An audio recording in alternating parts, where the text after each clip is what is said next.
Денес ќе поднесеме пријава до Државната комисија за спречување на корупција за градоначалникот на градот Скопје Петар Шилегов, за кој постојат основни сомненија дека ненаменски потрошил над 3,5 милиони евра народни пари, кои требало да бидат искористени за исплаќање на субвенции за инвертер клими на домаќинства кои се греат на дрва, нафта или мазут.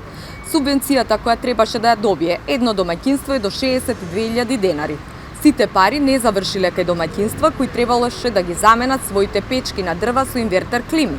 Од свиркачи во градот Скопје имаме информации дека се давани субвенции на домаќинства кои не ги исполнуваат бараните услови пропишани во програмата донесена од Советот на град Скопје на 29 јануари 2020 година. Ова е класична злоупотреба која мора да биде санкционирана. Дополнително, имаме индиции дека поделбата на субвенции е вршена по партиски клуч. Имено, на некои од граѓаните им било побарано да достават потврда од БЕК, дека не се приклучени на градско парно, на други им била прифаќана и изјава на нотар, а на трети не им се барани никакви документи. Применета е произволност и самоволие на градската управа спротивно на барањата од програмата донесена од Советот на градот Скопје. Дополнително, не е испочитувана и постапката за заштита на лични податоци на граѓаните.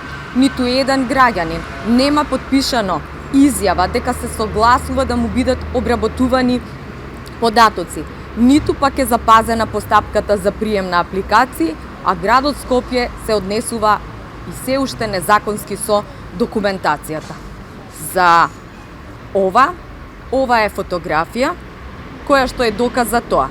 Ова се вреќи во кои што се сместени документи со податоци на скопјани.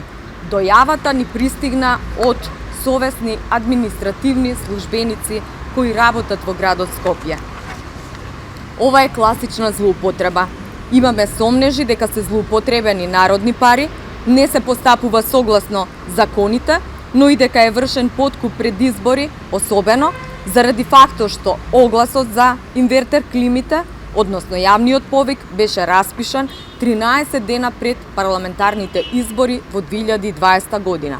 Бараме Државната комисија за спречување на корупција во најбрз можен рок да отвори постапка и да го истражи овој случај до крај.